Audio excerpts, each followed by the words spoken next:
Welcome to the show. It's Aviation Sports Talk. Monday. We're up and rolling along with Vince D'Addario, Sean Stiers. I tell you what, it has been just an insanely busy last 24 hours or so. It's like we're right in the middle of Selection Sunday. You got men's and women's selections, of course, conference championship week, wrapping up right into selections, just like always. And then the Brandyn Hillman news drops, and then we've got NFL free agency starting today. It's like the NFL just said, how do we take the shine off March Madness? Oh, yeah. let's have free agency period start the day after Selection Sunday. What the heck? Seriously, you got free agency period. The transfer portal opens for men's basketball. Yes. I mean, I didn't even mention that. It's amazing. Like it's been busy enough. Yes, I do have a day job, but it's been busy enough where I haven't even looked at the bracket.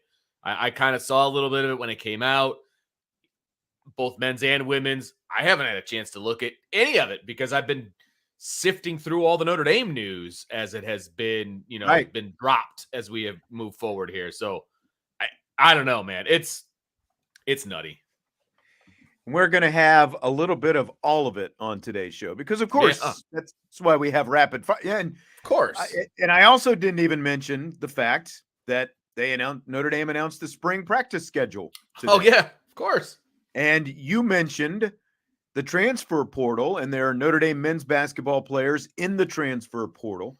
Again, all of this stuff, what we don't get to in this first segment is going to come up in rapid fire. So we've just got it's like, how cliche is it to say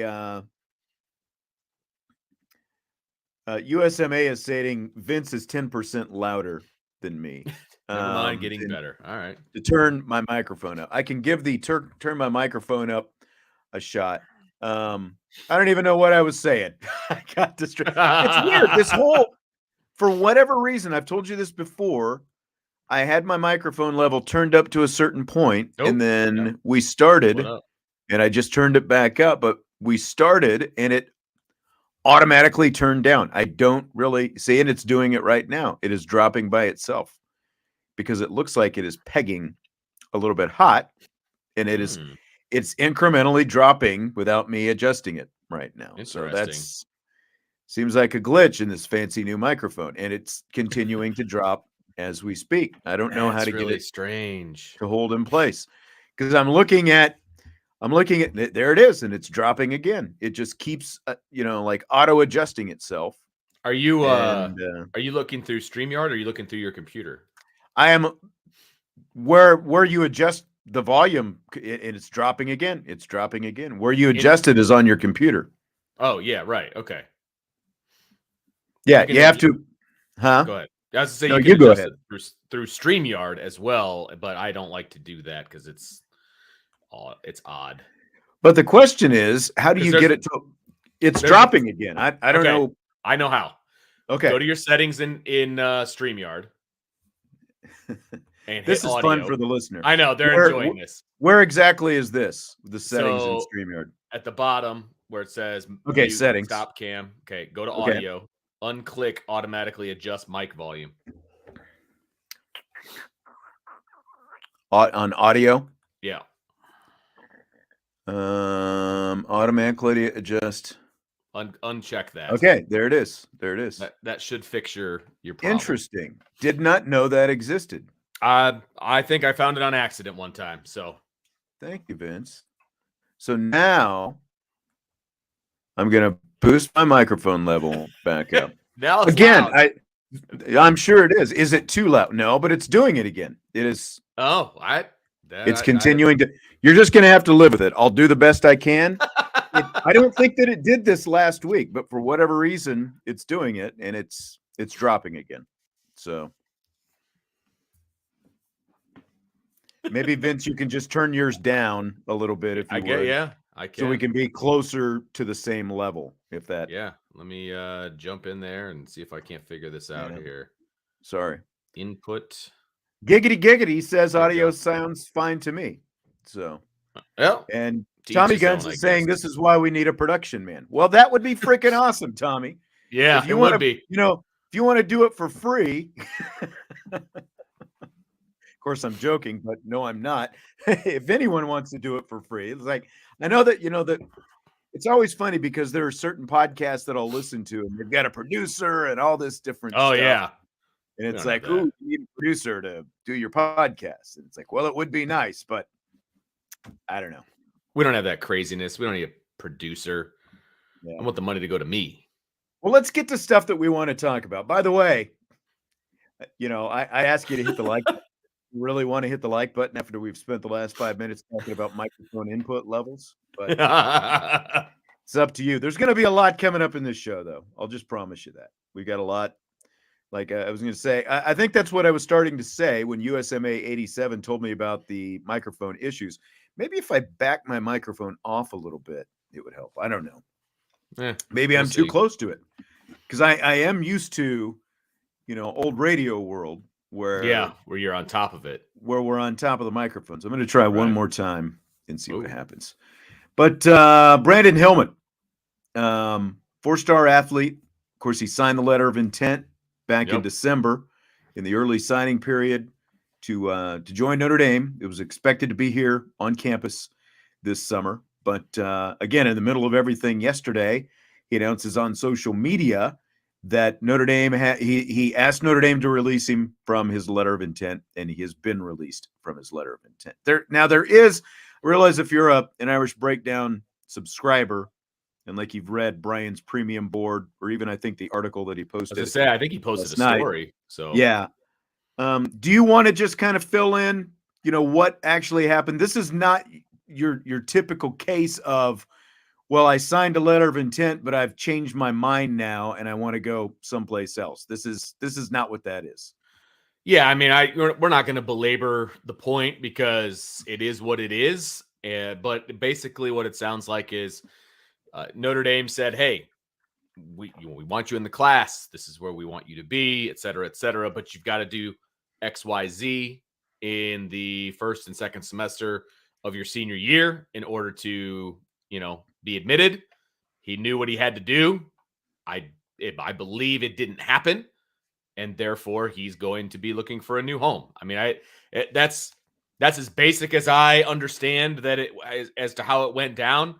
Here's what you have to do. It didn't get done. So both parties kind of parted ways. Right. And again, this is not like he flunked some classes. This is just there was a certain mark that he needed to hit for his GPA, to get admitted. And if he had done this in a couple of classes, he would have been. But right.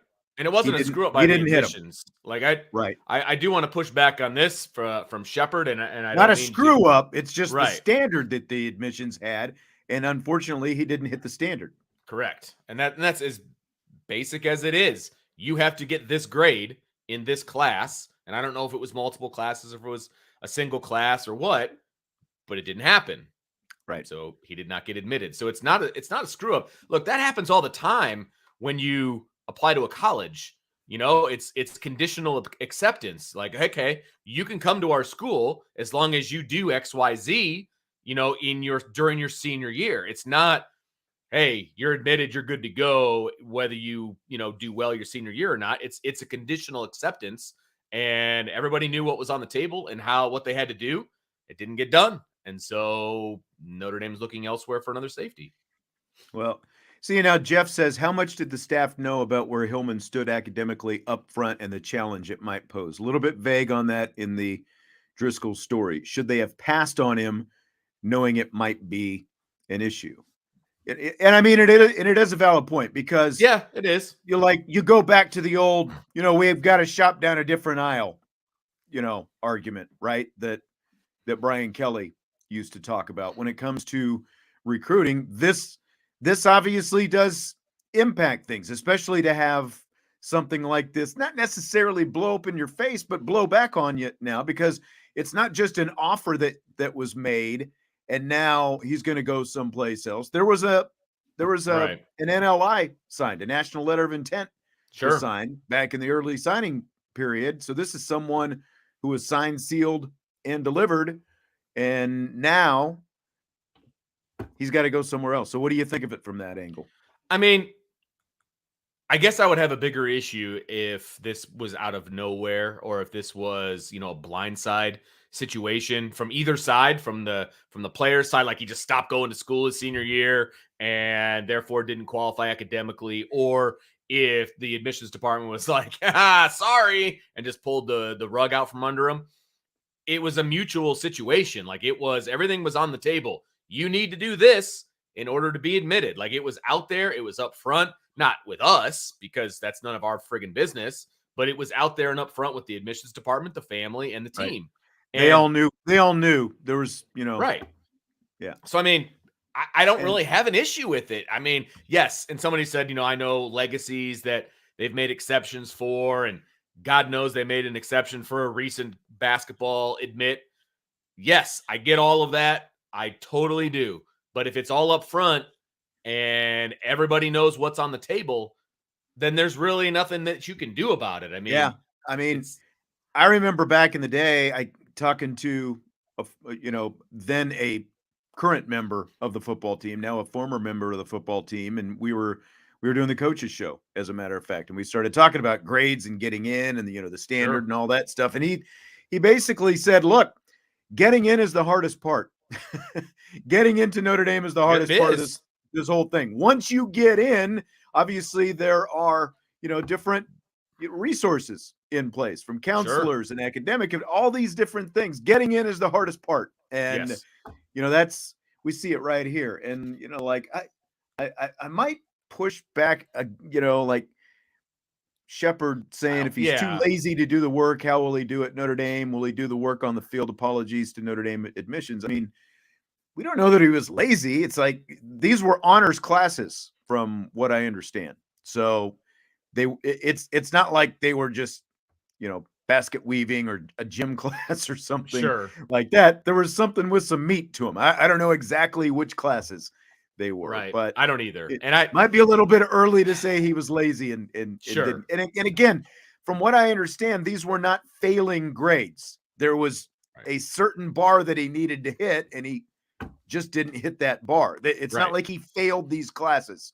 So let's not, I don't want to throw out the word lazy, and again, I don't want to pick on Shepard. That's not what I want to do.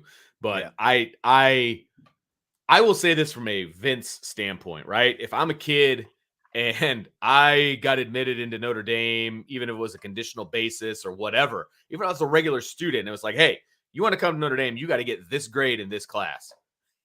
I'm gonna do everything in my power, man, to make sure that grade is what it needs to be. Big Christmas presents for the teacher, whatever.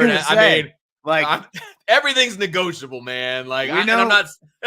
we both know people have had some things happen, with their grades, and ended up getting into Notre Dame, and and we're talking about high school grades. It's like, suck up to the teacher a little bit. Bring the apple to school. Whatever you got to do. Like, take them out to dinner. Buy them gift cards. Like, I don't care what you got to do. Just do it. Yes, I know. And I'm not commenting on his situation. I'm commenting on if this happened to me. Okay. Even if I was a regular student and it was a conditional, like a wait list or whatever, and they're like, hey, you need to do this, this, and this. Yeah, I guarantee you that and that would have taken place. Like, that's me. And I don't know all the ins and the outs of that situation. So, WJS, can you guys help me out? How do you find your podcast on the Apple app? I can't find it. Well, search it. As far as I know. Now, make sure you're searching for the right thing. You just search Irish Breakdown, because it is all under the Irish Breakdown podcast. Like, I think the Lucky Lefty pod shows up there. Our Rapid Fire shows up there. IB Nation Sports Talk shows up there. Plus, obviously, all of Brian and Ryan's shows. So just search Irish Breakdown, and that's all you got to do.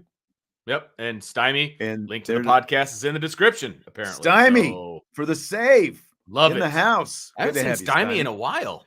I know. What's going on, brother? I don't love it. What is? I'm not sure. I don't even want to touch that. I'm not like, what is going on there? What? Man. Jeez. Apparently, I think you. I think it was turn in here. People, with the whole do what you got to do and all that. Like whoa. Okay. I'm just talking about like bringing an extra apple. Like you said, like. Yeah. Um, Woo! so let's talk about the on-field aspect of Yes. this, because this was a 4-star guy, really good athlete.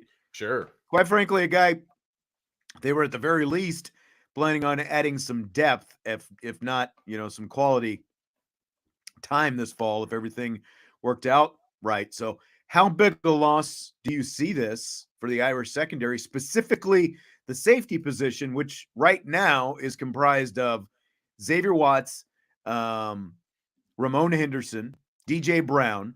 Now, of course, you've got Thomas Harper, the transfer from Oklahoma State, but That's true. as we talked about when he got here, he's a little bit of a swing player anyway because he's safety and He's nickel probably a potentially. nickel. Yeah. Yeah, I mean more nickel. So if you steal him from nickel for more safety, then that's a hole that you've got to plug up there. They do have some options there, but I think his biggest asset was what he was going to bring to the nickel. So how big a loss do you see this right now off the top? Oh, it's a good size loss just because of just frankly from a numbers standpoint, right? I mean, you just named it. There's not a lot of numbers at safety.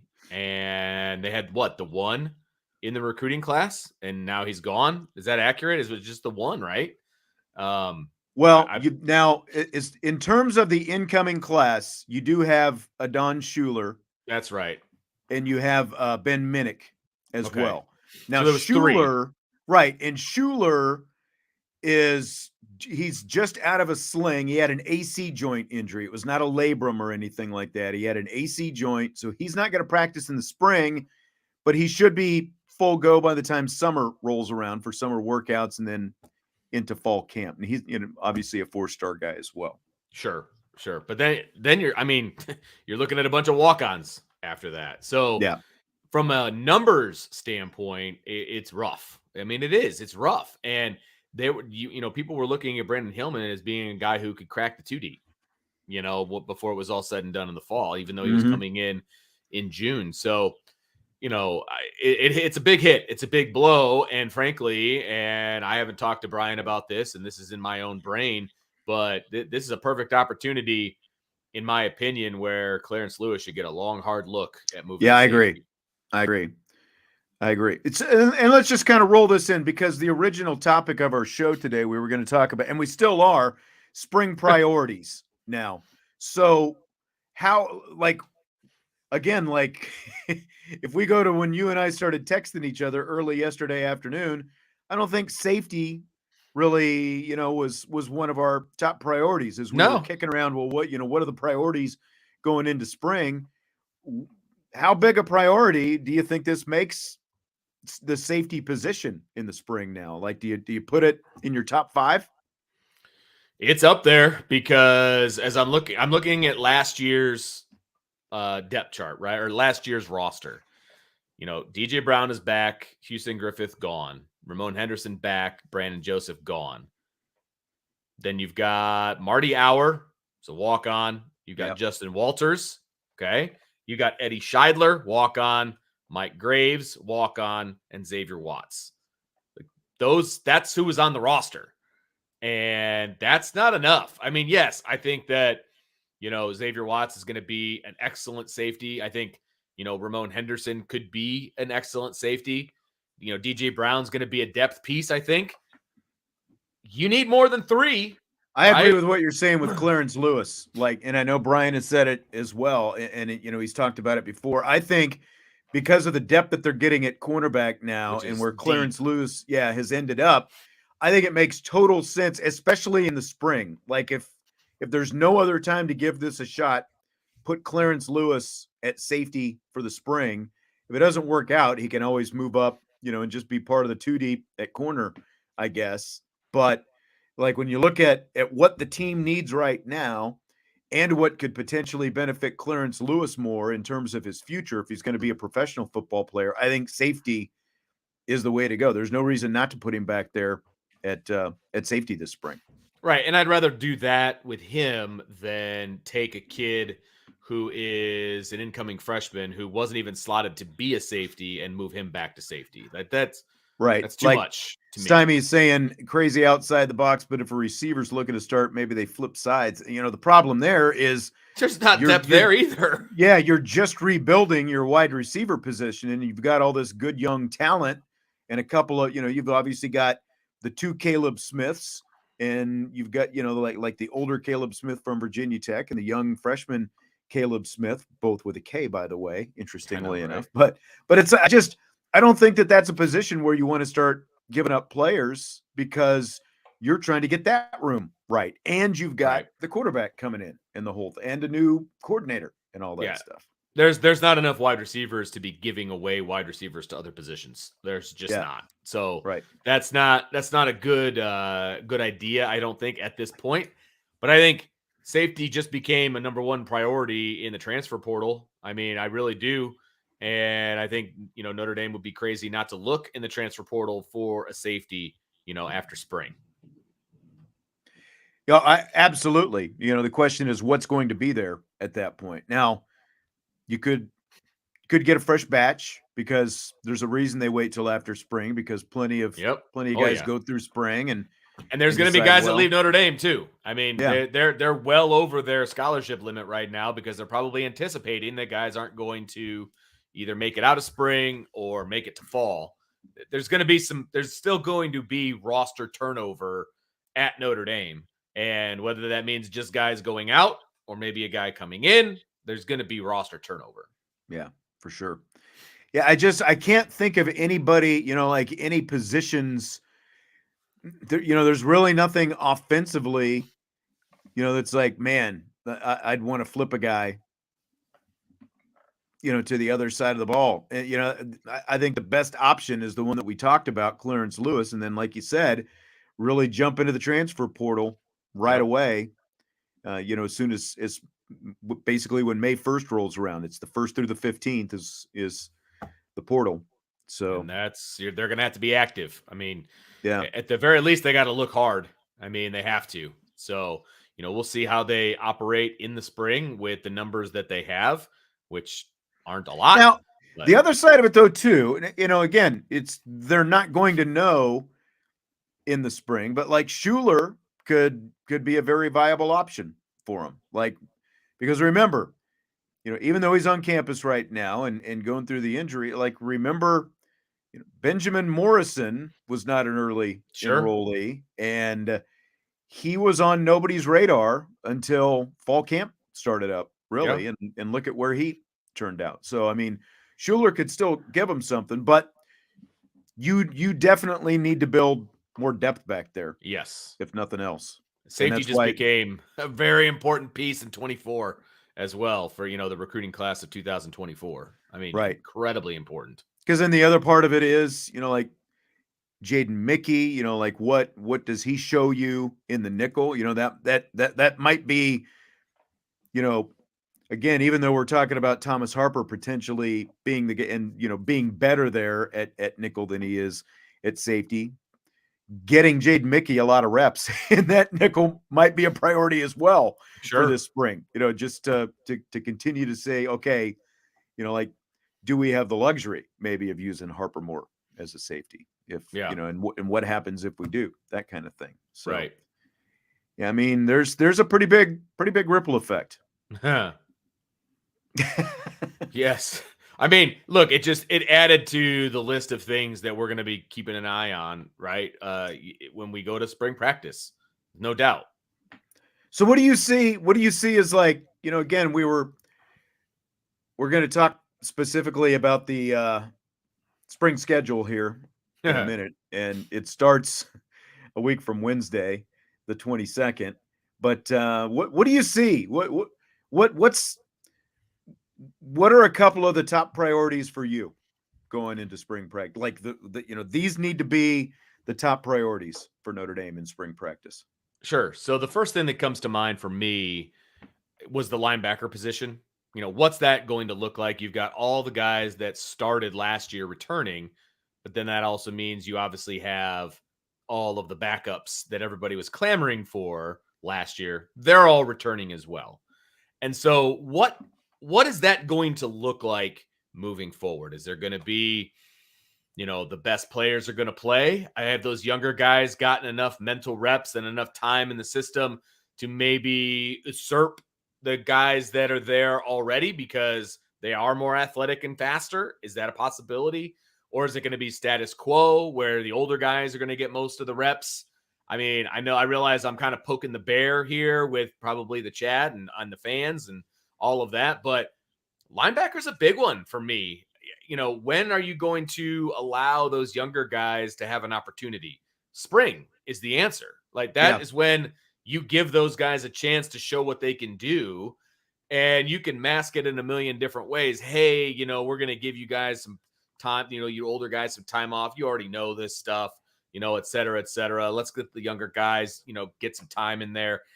I want to see what linebacker looks like coming out of spring, right? I mean, it might be time to get those younger guys who are not younger guys, right, anymore. They've been in the program for a year, some two. And are they going to be able to unseat some of these older guys? That's what I want to see. Yeah, at the very least, I think you bring up a great point. Get them reps. Whether they're actually going to unseat them or not, you need to see what they look like out there. I mean, by now, what the old guys can do. Right. Fowl and Kaiser and Bertrand. You know what they can do. You need to get those guys out there more because they got a handful. Like early in bowl prep, they got more reps with the ones and that kind of stuff. It sounded like, but now you got a chance to get them up there and just let them go full speed. See what they can do. Right. You're not getting ready for the season right now. Get them out there and see what they can do. And Yes. to me, like defensive line is obviously pretty important as well because you lose Foskey, you lose the Adamalola twins.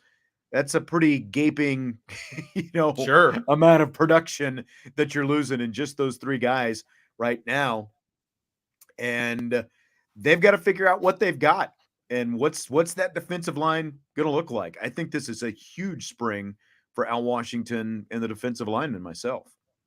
Yeah, I completely agree with you. I mean, there's going to be, we've talked about the possibilities of who these guys are and what they can do and their ceilings and all of those. So, well, eventually it's going to be time to step up, and now is the time for the defensive line. They're going to have to step up. I like what I've seen, at least from a leadership standpoint, from Nana and some of the videos, that we've seen from the offseason.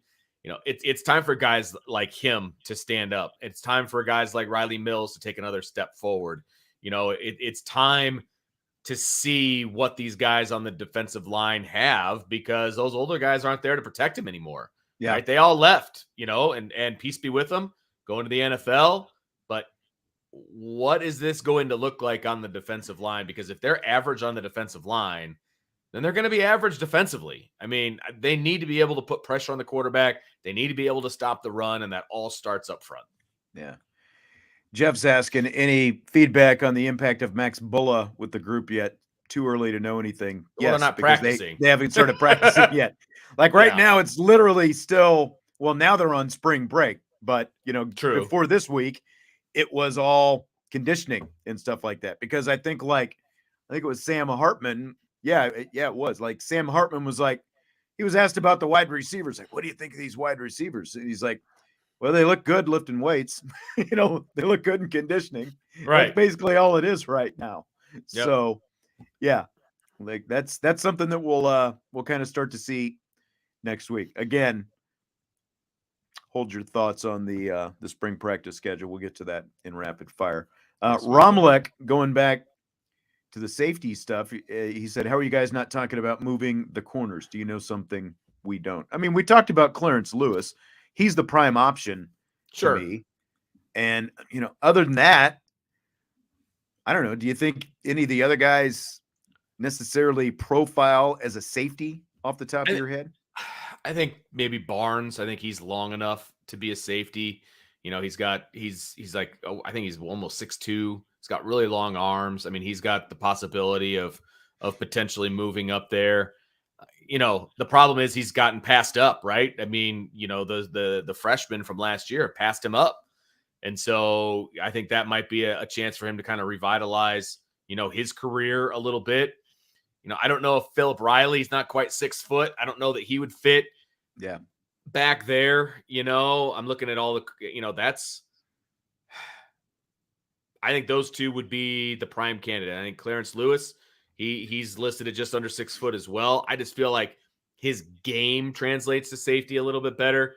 And then you've got Ryan Barnes, he's listed at 6'1" and 7/8. So we'll just call him 6'2". I think that his game translates back there and his length translates back there as well, because I don't think he's really cracked the 2 deep in a while at corner, thanks to, these freshmen. So, especially with Cam Hart coming back, obviously Morrison is guaranteed a spot. So, I mean, those are your starters. Cam Hart and Ben Morrison are your starters. So everybody's basically competing to be in the 2 deep. It might be a chance. And I mean, I suppose they can try to cross train some of the different corners back there if they want early on. I mean, like you were just talking about the linebackers, and that's still what drives me nuts about the way they're doing things right now is with the excessive cross training. Like, do you want to see if a guy can play rover or not? Like, let him play rover for a couple of weeks at least, instead of, okay, now he's a rover, now he's a will, now he's playing like stick with one. Like, forget this jack of all trades, master of none stuff. I don't understand why they bounce them around so much. You want a real picture of what they can do, pick a position and let them play it for a while. Right. And Tommy Gunn says height doesn't necessarily equal length. No, it doesn't, but I've seen Barnes, and he is long. He's got long limbs, long arms. I mean, he was why I was excited about him at corner in the first place, because he covers so much area and so much ground with his length. He's super long. So we're talking about him specifically. He is long. Yeah. On the offensive side of the ball, I mean, you've got 3 new position coaches on the offensive side of the ball, and you've got a new quarterback. And like we were talking about last week, I don't think it's going to necessarily be that hard for the team to kind of jump into what this new offense is, because it doesn't, at least from a terminology standpoint, it sounds like it's going to be almost exactly, identical to what they were doing last year. It doesn't really sound much, like from a scheme standpoint, it's going to differ that much. It's going to be more tweaks, but at the same time, you've got a new offensive coordinator, you've got a new quarterbacks coach, and you've got a new offensive line coach, along with Sam Hartman coming in. And so you just like, that all needs to sync up. And again, like, spring is a perfect time for that to happen, but everyone needs to get in sync this spring on that offensive side of the ball. And it's going to be interesting from a coaching standpoint. What are their coaching styles? Like, that's one thing we'll be able to see obviously during spring, is how do these guys coach? Because, you could coach like Harry Hiestand, or you could coach like Chris O'Leary. Those are 2 completely different coaching styles, right? Uh-huh. And I tried to pick the most polar opposite guys that I could think of. But, what's this guy's coaching style? How are the guys going to take that, right? Chancey Stuckey is a very positive coach when it comes to his coaching style, at least when he's in front of the media, right? But he's very much about fundamentals and doing this and doing that. He's bringing in 4 freshmen. What is that going to look like, right? So I think seeing how the coaches coach is going to be a lot of fun to watch, frankly. And then, more specifically for me, which position group is gaining the most new bodies? That's wide receiving core, right? And so what is that going to look like? You've got a new quarterback potentially. What does that look like with the wide receivers? What does the wide receiver rotation look like? All of those different things. Uh-huh. I know that, Sam Hartman they've been doing 7-on-7s, player-led stuff, and listening to Rico Flores was hilarious. I heard a quote of his, he's talking about, what it's like to catch balls from these guys compared to high school. He's like, every ball is right here. He goes, it's wild. Every ball is right here. And so I assume he's talking about pretty much all the quarterbacks, right? Because now you're at a Division I situation and you're going to have a lot more accuracy, probably not trying to save his quarterback's butt anymore. And so I thought that was pretty funny. But these guys are starting to get to know each other. I want to see what that chemistry looks like, once we get to spring practice. Yeah, for sure. And, like you were, just talking about the receivers and figuring out that receiver rotation is going to be big because, again, you got Lorenzo Styles. What's he going to be? This is a good time for Lorenzo Styles, I think, Absolutely. to really, get confident, get some confidence out there and having another quarterback. I don't when you look at, like you were just talking about, every ball is right here. I'll just go out on a limb and say that, like for Notre Dame, even that probably wasn't the case all the time last year. That's fair. Practice. Especially during the season, right? Yeah. Yeah. We saw that. And then you lose confidence in your quarterback and you lose. And look, I've seen it 1,000 times, right? When you are a wide receiver and you don't believe the ball is going to come to you, or if it comes to you, it's not even going to be close. You don't run your routes quite as well as you should. And I realize you don't focus the way you probably should. Right. And I realize, they're at Notre Dame. They need to be running every rep the way they, blah, blah, blah, blah, blah. Yeah, of course, in a perfect world, that is absolutely accurate. But the reality is wide receivers who don't think they're getting the ball or, are going to get it in the optimal position, they're not going to play as hard. They're just not. And I'm not saying that Notre Dame's receivers weren't playing hard. It's just different. When you have confidence in your quarterback, there's a different pep in your step when you're a wide receiver. And I'm not banging on anybody in particular. I'm just saying in general, that's just the way it goes. And if those guys are confident the ball is going to be right there when it needs to be and in the right spot, in stride, they're going to play at a different level. That's just football. It just is. I agree. Completely agree. And again, a lot of young guys out there, and even, with the oldest guy, Caleb Smith, new to this scene, new working with Sam Hartman and Tyler Buck, all of them basically. So it's going to be an important spring for the receivers. They got a good position coach. Chancey Stuckey decided to stay, but that's good. Yeah. Everyone's throwing the shade at Pied right now. Any more priorities that you have heading into spring practice next week? Obviously, and I don't even know if I even mentioned this. I'm looking through the list here because we've changed the topics a couple of different times just based on all the news that has come out. Obviously, that we have. I will say, and again, I don't think this was on the list, but a priority is going to be figuring out who your guards are going to be. I would feel a lot more comfortable coming out of spring if I knew who the 5 starters were going to be. And in my opinion, you're looking for 2 guards. You've got your 2 tackles. You've got your center. Those guys are established. Who are going to be your 2 guards? I would really like to have that settled by the time they get to the spring game so that those guys are playing together the majority of the spring, that those guys are playing together during the blue gold game, and that you're kicking off fall practice knowing who your starting 5 are going to be. Well, and I didn't even look that closely at the bottom of the spring practice. Do they list, is there a draft date on there? Are they doing the draft again? Oh, that's a good question. I did not see that. Look real quick on there, but I will find it. I don't think I'll let you pull it up. All right. You keep talking. I'll find it. All right. Now, I understand what you're saying about wanting to have the guards figured out by the end of spring, but at the same time, with a new offensive line coach and as many guys as they have, if he has a pretty good idea, okay, but if not, I could see it going maybe into the early part of fall camp, getting that settled. I hope that if that is the case, right, if they do take it into fall camp, that it's because there's 3 or 4 guys that are competing hard for that job and they just can't decide who the best one is. I hope it's not like, crap, who do we have? We hopefully somebody surprises us in the fall.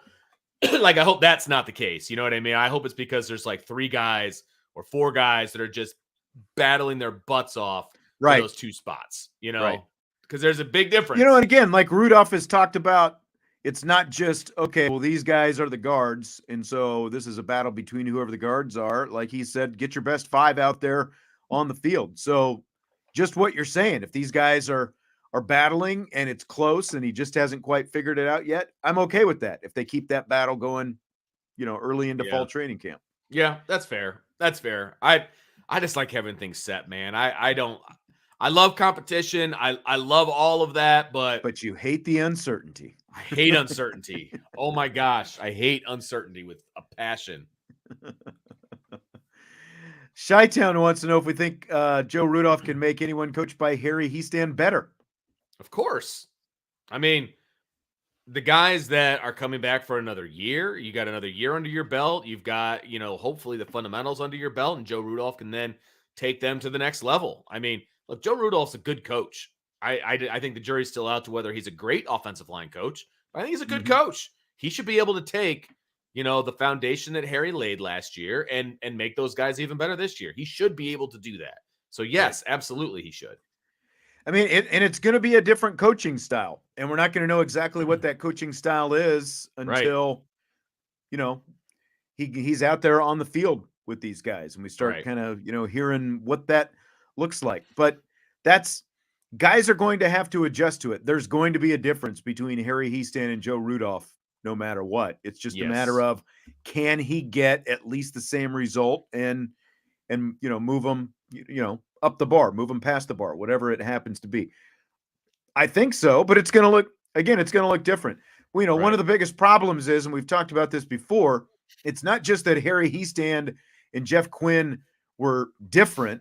It's like the Valley and the Grand Canyon different, like the difference in their coaching styles and the way they went about, quote unquote, teaching things, like there was just, it was too vast. And at the end, they're just with Quinn, especially from all the feedback that we got, there was such a lack of attention to detail, on the little things, that on the fundamentals, that's why you had, such a big difference in the way they played.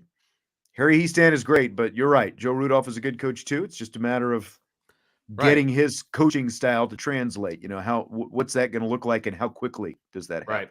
Yep. Hopefully fast. I mean, I want to be impressed by Joe Rudolph and what he's able to do, and I think we should be impressed based on the talent level that's there. And if these guys take, another step in their development, I think we should be very happy with where the offensive line is. We'll just have to see how it goes. I concur.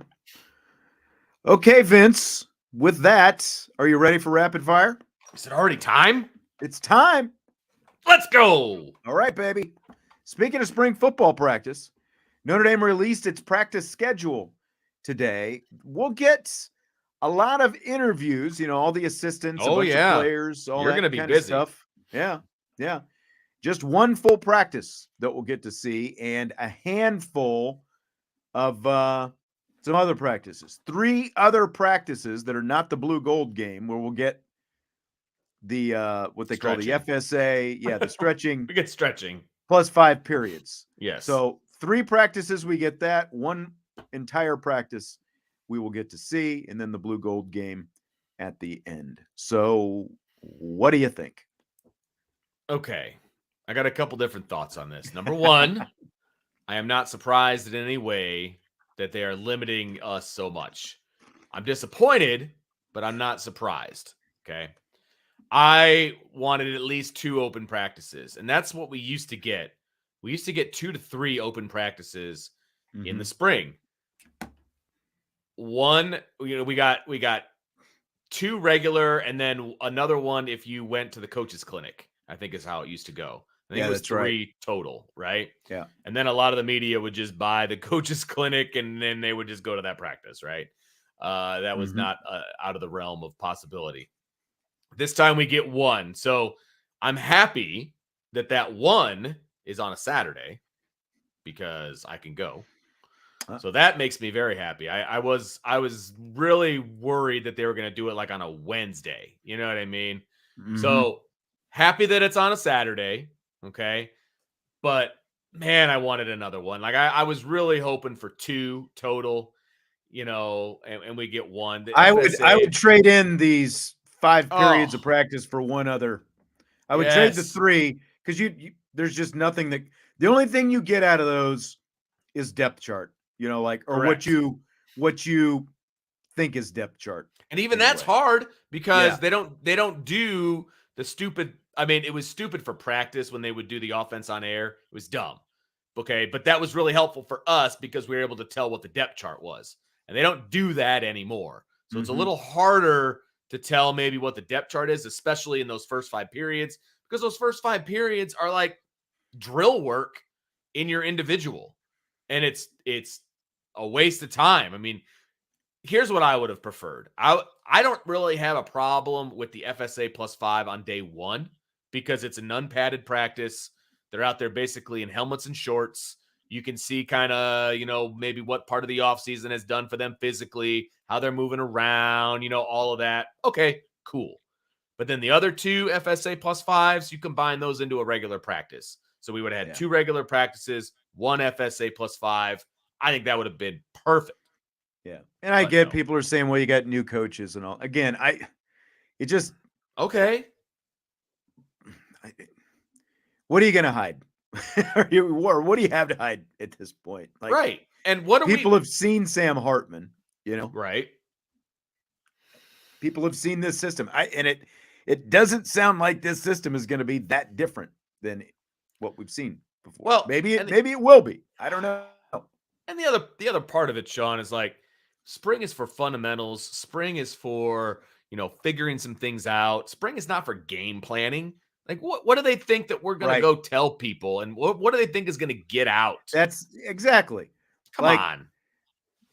It would actually serve everybody's purposes. Like we're talking about getting guys out there in some difference, like tried Clarence Lewis out at safety, for example. It would give everyone a good a good idea of what does Clarence Lewis or whoever. I'm just using him as an example. Like, what do these guys look like? What does Jalen Sneed look like as the Rover? What does he look like as the Will? Prince Colley, all these different guys. Getting to see them for more reps in the spring. We're not even talking about, we're not talking about fall training camp where you're gearing up for a game. You're still 6 months away from a game at that point. What harm is it in seeing some guys that you don't normally get to see in some live rep situations? That's what it comes down to. I mean, their last practice is literally televised. Okay. Exactly. So exactly. What are they going to show us during another practice that they're not going to show during that, the blue gold game, which is a practice? Because literally, if they have things to hide, all they've got to do is keep things as vanilla as possible while we're there, right? Absolutely. Like, is that going to hinder them? Is that going to hinder them that much if they keep things relatively vanilla? No, I don't think so. Especially if you're mixing and matching, moving guys in and out of some different spots. Yeah, not even a little bit. Well. And I will also say, I don't think this is Marcus Freeman. He's going to coach regardless of who's there. To me, I don't think it's Marcus Freeman, but say la vie. You guys can figure out whatever you want from that.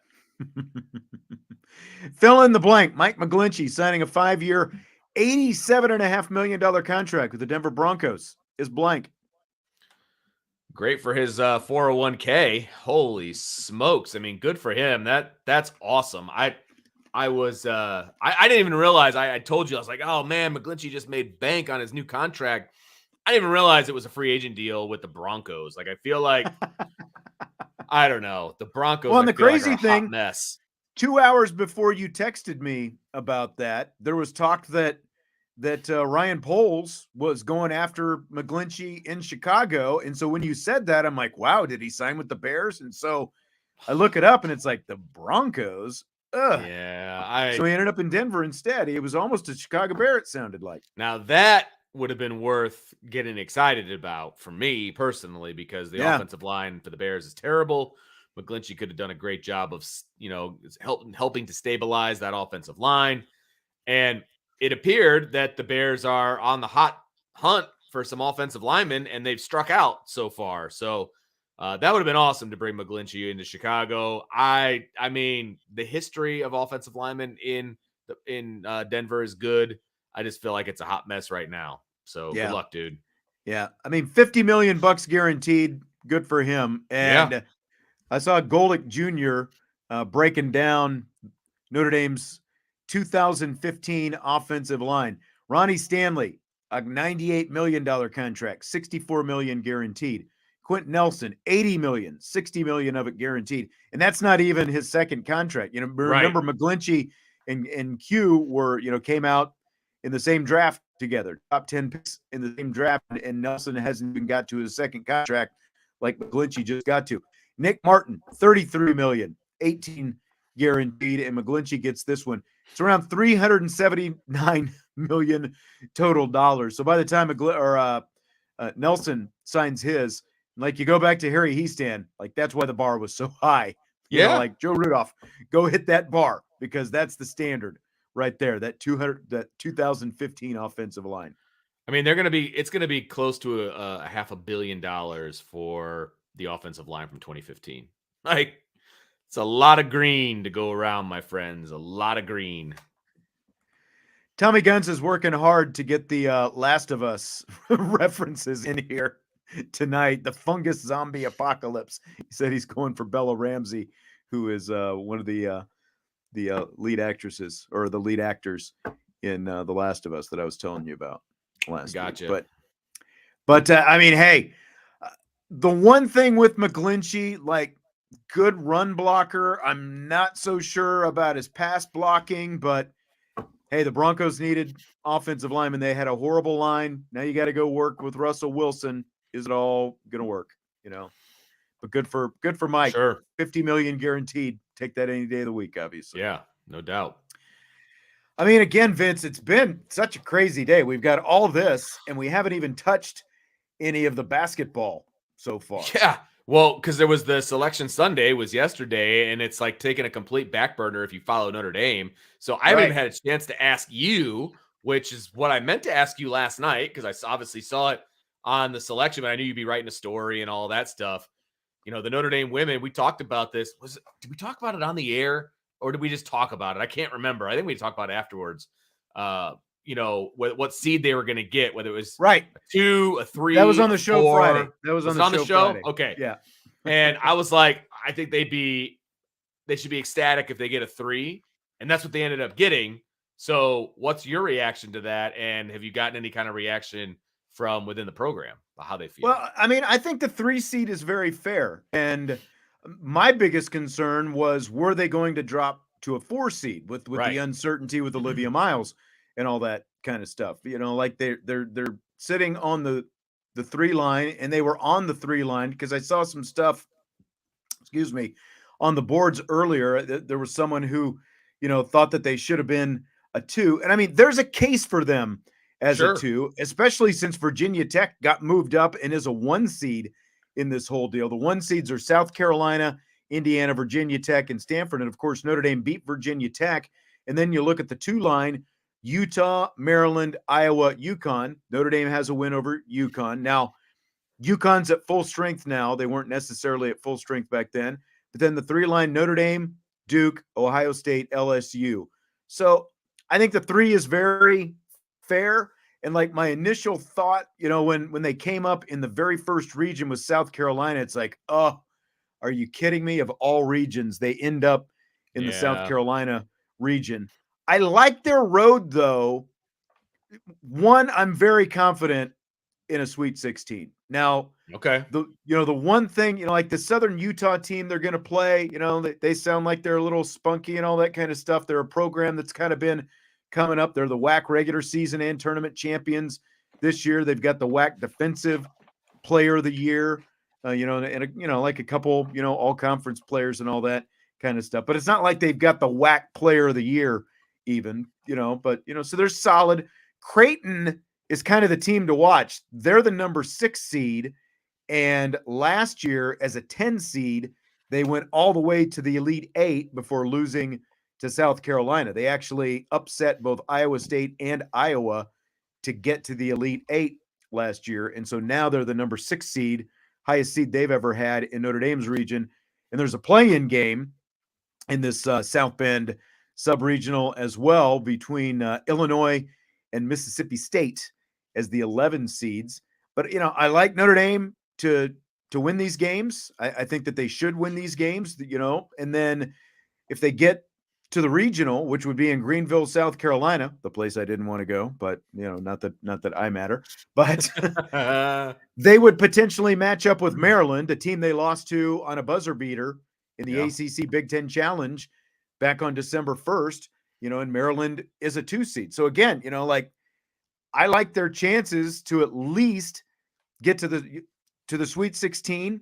I think they've got a very good chance to advance to the Elite Eight. I was looking around at some different regions, and I actually, again, it sucks that you're in there with a team that's won 50 games in a row, the defending national champ, South Carolina.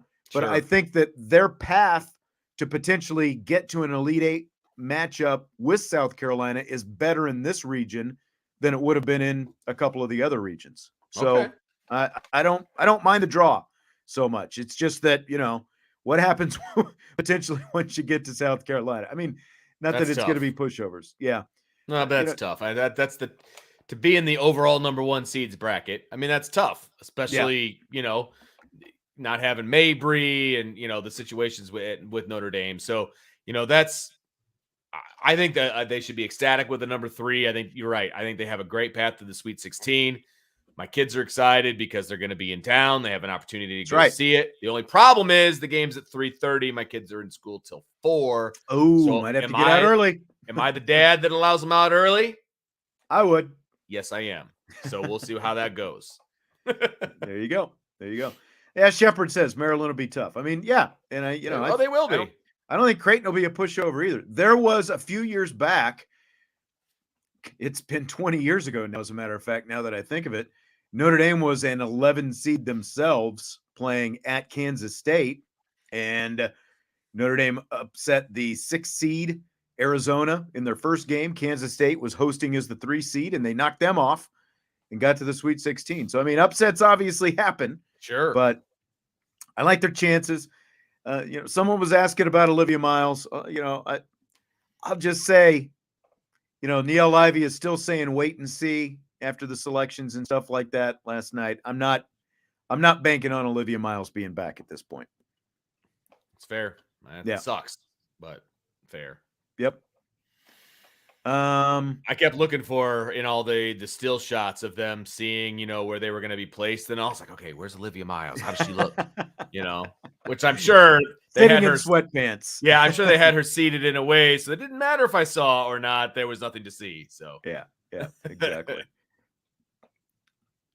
Let's switch to the men's side. Fill in the blank.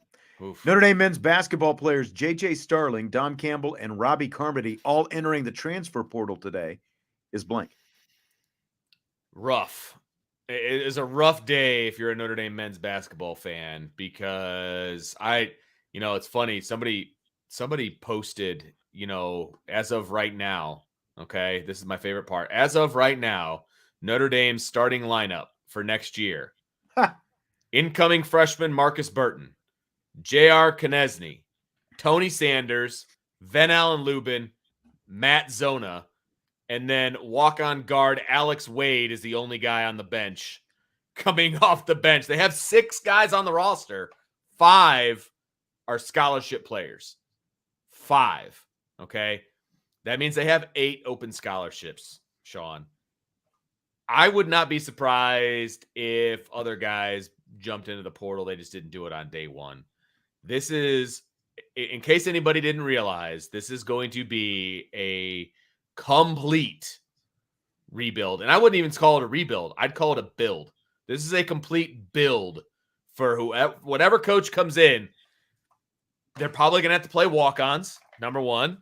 Number 2, they are going to be able to shape this team over the next few years any way they want, because I'm not the only one I know for sure is going to be on that roster next season is Marcus Burton. It's the only thing. That's the only thing I know for 100%, because he's not backing down. He wants to go to Notre Dame. He's going to go to Notre Dame as far as I know last time I talked to him. So that's all I know. I would be shocked if J.R. Knesny left. Other than that, who knows? Yeah. That's exactly it. I'm surprised that there actually aren't more guys, joining them in the portal today. Now, they still could end up in the portal. I really don't like the fact that they opened the portal the day after Selection Sunday. Terrible And timing. like I was talking to my sister about it because again, she's a Division I coach. She's a head coach, women. She just finished her first season at Cal Poly, and I was actually talking to her yesterday. And they didn't make the tournament, and she's like, "Well, now of course, her being in her situation, that's the first thing they're doing today. Is like their top priority is the portal, and like she said, it gives these teams that didn't make the tournament kind of a head start on trying to get themselves set for next year. Like, are you really putting a team that's in the tournament at that big of a disadvantage, I guess, because they're already in the tournament if they have to wait a week or 2 weeks or whatever before they can go to the transfer portal? It's like you can probably figure it out. So I get it from what she's saying, but again, it's like it's coming from someone who's able to take advantage of getting in that portal right away. But that's exactly what Notre Dame's going to have to do, and it's really, and obviously, not a knock on Carmody. The guy was injured his whole career. He barely played. I'm actually surprised that he's looking at still trying to play, just the way the injuries have gone. But Starling should come as no surprise, because it is going to be, even if he were here, it would still be pretty close to a total rebuild, even with JJ Starling here. He needs to go someplace and have an opportunity to get to the NCAA tournament next year. He's going to not going to be in South Bend. He's not going to have it here. That's right. No, not next year, and probably not the year after, and then he's probably gone anyway. So, yeah, he needs to go someplace where he has an opportunity, and I can't really blame him for that. I mean, I get it. He got a ton of experience playing, this season. He was a good player, got injured towards the end. I don't blame any of these guys, if I'm being honest. And I will say this because I have said a lot of poor things about Mike Bray, and I feel bad about that to a degree, but I hope this isn't his legacy. Like, people are looking at his legacy as in he left Notre Dame with like nobody left on the roster. Yeah, I mean, as of right now, I think his legacy is still in decent shape. He got at least kind of he got some nice support. People said nice things about him on the way out the door and all that kind of stuff. But it could really, depending on what this looks like over the next couple of years, this can really tarnish his legacy, I think. Because, let's see what the roster looks like on opening day next year, Sean. There might be nobody left that was on the roster last year. Right. That's what you left. And the question's going to be, how far into the transfer portal can they go? Will it only be grad transfers? And what grad transfers are going to be interested in coming to this? Like you can probably go out and get some MAC kids or, like even Big Wet, like the mid-major type guys and say, look, you've got an opportunity to come to Notre Dame and play in the ACC. That's basically going to be your pitch. And then depending on who the coach and play early. And maybe whatever coach is able to bring a guy or two with him, like we haven't factored that in because we obviously don't know who it's going to be yet. But sure, it's just there's going to be some challenges because, again, like I've talked about the guy at Kansas State and the way he built that in his first year and got him to the tournament. Big difference in the academic standards at Kansas State University and the University of Notre Dame. So, by the way, Tom Noy, South Bend Tribune, our old friend, is going to be on the show tomorrow to talk about some of this. Chi-Town asking about Bray's replacement. Tom Noy will be here tomorrow. So we'll get all the scoop that Tom Noy has to scoop out and give you. And he's going to have his work cut out for him this offseason. Yeah. But in the meantime, Penn State basketball coach Micah Shrewsbury's name has become at least a somewhat popular name to replace Bray at Notre Dame. Do you buy or sell Notre Dame being a step up from Penn State college basketball food chain? Man. I mean, do I think Notre Dame's better than Penn State? Yep. Do I think Notre Dame's better than Penn State from a basketball standpoint? See, that's the question. It's not just is Notre Dame better than Penn State. It's the basketball because they're both football schools for one thing. For sure. And I mean, look, basketball obviously takes a backseat to football over at Penn State. There's no doubt about it. I think that Notre Dame has had more success over the last 20 years than Penn State has. And so I guess from that angle, you could say that Notre Dame's a step up. Other than that, I mean, is the Big Ten a step up from the ACC basketball wise? Right now it is. Right now, I mean, like historically, I would obviously put the ACC over them correct. because of Duke and North Carolina. But right now, the Big Ten is in a much better place as an overall conference in the ACC. So you're not going to a better conference, at least not right now. So you got to throw that out. I mean, it just really depends on what Micah Shrewsbury wants to do. I mean, does he look at Notre Dame as a job that he would want? I don't know. I think it's rough, man. I don't know. Were you the PA announcer over there when he was the IUSB coach? Man, I don't think so. No. I'm surprised that like people keep well, he was the coach at IUSB. Like, oh, like that's gonna draw him back to South Bend. You know, seriously. Like that's the factor. A commuter school. Come on back. I mean, I look at it like this. It's a sell for me, for one thing. Okay. Yeah. Bray was the coach at Notre Dame for 23 seasons.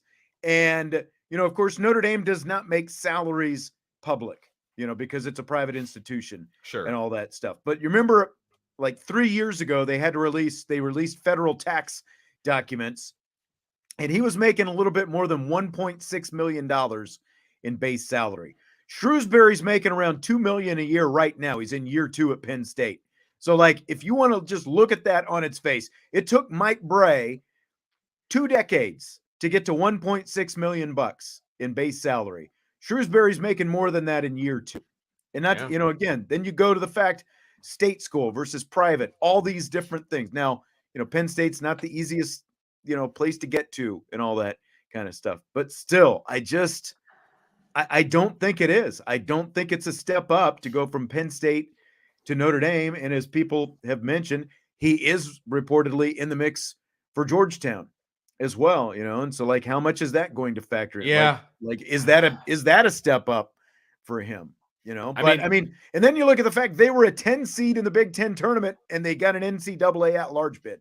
Right. You're talking about the shape of the Big Ten right now. That tells you right there.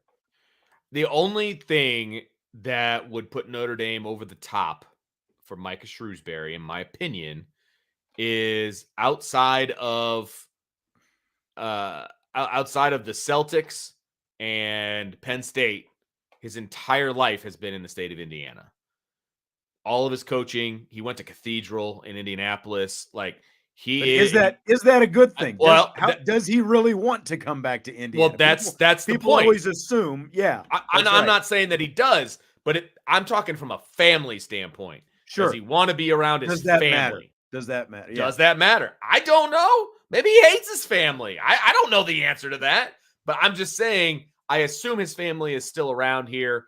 If that's important to him, then maybe that is what would draw him back. Because I agree with you, it is a sell from a basketball alone standpoint, but we all know that there are other factors when people make these kinds of decisions. Just like Brian Mason decided to go to the Colts because his wife and he is from Indianapolis. Yeah. Okay, it's a family decision.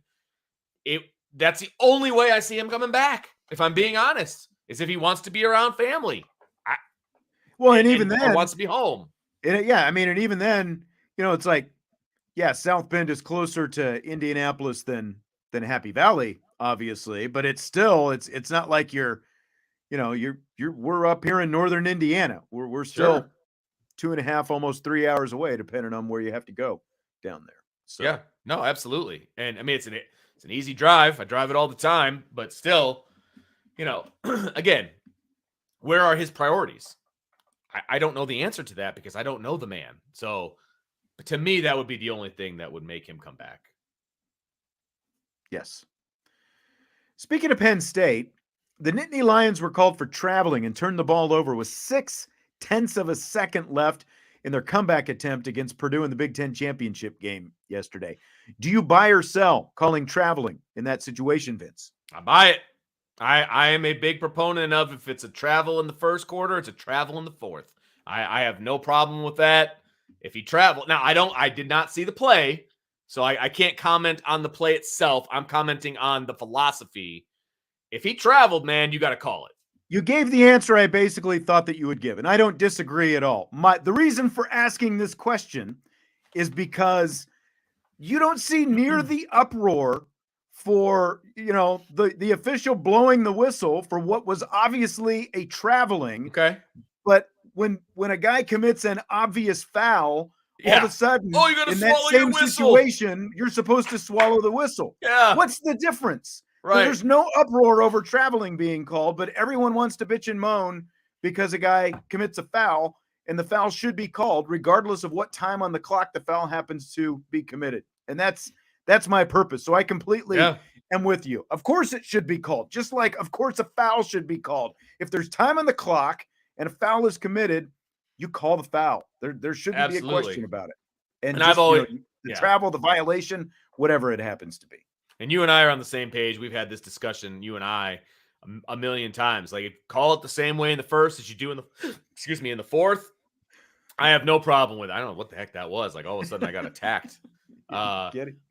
But and you want your, if it's an umpire calling balls and strikes, if it's a referee calling fouls, just be consistent, start to finish.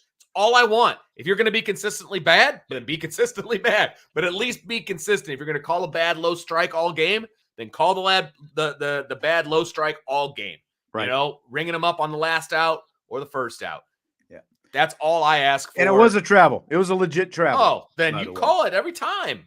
Yep. And to be honest with you, refs aren't looking at the clock like that. They're not like, oh God, I hope we get to the end here without me having to blow my whistle. They're watching the play on the court. They were inbounding with like three and a half seconds left, So they know there's not a whole lot of time. They knew there was not a whole lot of time. Yeah. Gotcha. Yeah. That's right. Fill in the blank. It is blank that North Carolina declined an invitation to play in the NIT. This is kind of goes in line for me with like declining to go to a bowl game when you're a 6-win team or something like that. Like, I try to look at it from a team standpoint, right? For the seniors, for whatever. Like, this is another opportunity to play some games together. This is another opportunity to practice together. I would always accept it. In my opinion, that's what you should do. It's an opportunity to play. And what is college basketball supposed to be about? It's supposed to be about your teammates, supposed to be about playing. So yes. I think it's messed up that they would decline an invitation to the NIT. It's messed up. And I tell you what, Tom Pender's college basketball or basketball Hall of Famer, I guess they don't have, they don't separate it, but basketball, he was going off on Hubert Davis and North Carolina, talking about how, they think they're too good for the NIT. And talking about how their guys didn't play hard and all this stuff. And it's like, maybe you should be coaching your guys better, basically. They are the first team to start a season ranked number 1 and miss the NCAA field since they expanded the field back in 1985. And it's like, their whole rationale is, well, we're going to start preparing for next season and all that. It's like, if you really want to prepare for next season, just what you were talking, I don't know exactly what their roster looks like. Yeah, it's like, go play together, get out there and play more, practice more. Like, and, again, like we'll have Tom Noy on tomorrow. And like Tom has always been, who cares about the NIT? And I get it to an extent. And I get it from his standpoint. Are you trying to build your program or not? Exactly. Yeah. Like from the media standpoint, being in an NIT, like there's a big difference between being in an NIT game and an NCAA tournament game. That's for sure. Oh, there's no doubt. I mean, and there's a big difference between going to like, a Final Four game in the NCAA, for football than it is to go to like the Sarsaparilla Bowl. Like those are obviously, I get that those are two different things, but you still go. Yeah. Like Chi-Town said, NIT did used to be more prestigious than the NCAA. And then NCAA bought it.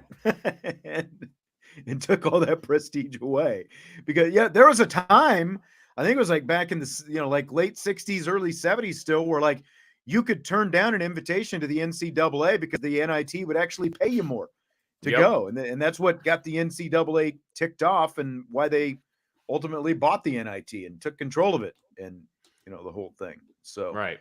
Yep. it especially if you're North Carolina and you just missed that cut for the NCAA. It's not like your season was, like teetering at the other end, like you were barely going to get an invitation to the NIT. I just feel like you get that invitation, you should go. Absolutely. Your guys play together. All that, like there's plenty of, like, especially if you're a team that has guys who are going to be coming back next year and you make a deep run in the NIT, typically that means the next year you're probably going to be right. an NCAA tournament team. So there's value, I think, in that experience, in staying together and playing. So, yep, absolutely agree. All right. Well, that's going to be it for tonight. Again, it was busy, man. It was busy. I do want to ask you about this. I'm going off script. Did you see the video of the bad umpiring call? I did. Bad strike 2. It was a borderline call. Might have been a little bit low, but then the player showed him up. He showed him where it was, with his bat. He kind of hopped around and stuff. Yeah, absolutely. And he was trying to show up the umpire, and then the worst pitch on the planet, he rings him up for strike 3. I know. What are your thoughts on that? Well, the umpire got suspended. Yes, I don't know if you saw that. I did. But they suspended him after the fact, and I think it was very deserved. Like, and I guess I get the like the umpire being ticked off that he felt like he was shown up. Which is another story, because umpires, they obviously don't like to be shown up. So I get that, but you can't. I mean, that was just a brutal call on that strike 3, and if you're mad that you're being shown up, just eject the guy. You can't ring a guy up. Yeah. You can't do your job in a horrible fashion just because you feel like you just got shown up by a kid. Yeah. Yeah. And that was going to be my next thing. Do you just ring him up on whatever pitch comes next, or do you throw him out of the game? That was going to be my next, because that was the last out of the game. And so I guess he assumed, well, I'll just ring him up and it'll be game over and it doesn't matter. But man, that was a bad call. Like, it was. I mean, it was horrible. The first one, the second strike was a bad call. I mean, it was low. Right. You might be able to say but it was strike borderline. 3 was just like, it wasn't even close to the plate. The catcher had to dive to the side. It was so bad.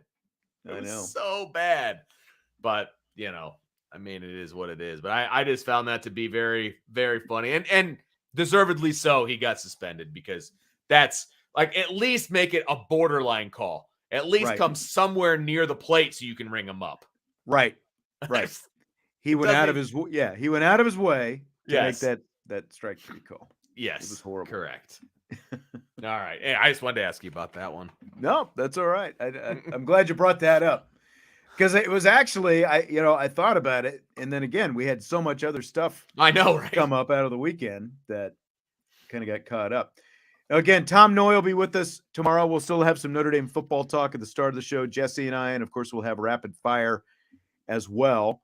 I haven't talked about what we're going to do on Friday, because they finally announced the women's game time today. It's 3:30. 3:30. So, yeah. There's no way you're going to be ready to go at 6. No, but we'll have shows at least through Thursday this week. Yes, you can count on that. Boom. All right, for Vince, I'm Sean. Hit the like button if you would on your way out. And of course, subscribe, rate, and review, and comment, and all that great stuff. Appreciate you being here tonight, and we will talk to you tomorrow on IB Nation Sports Talk.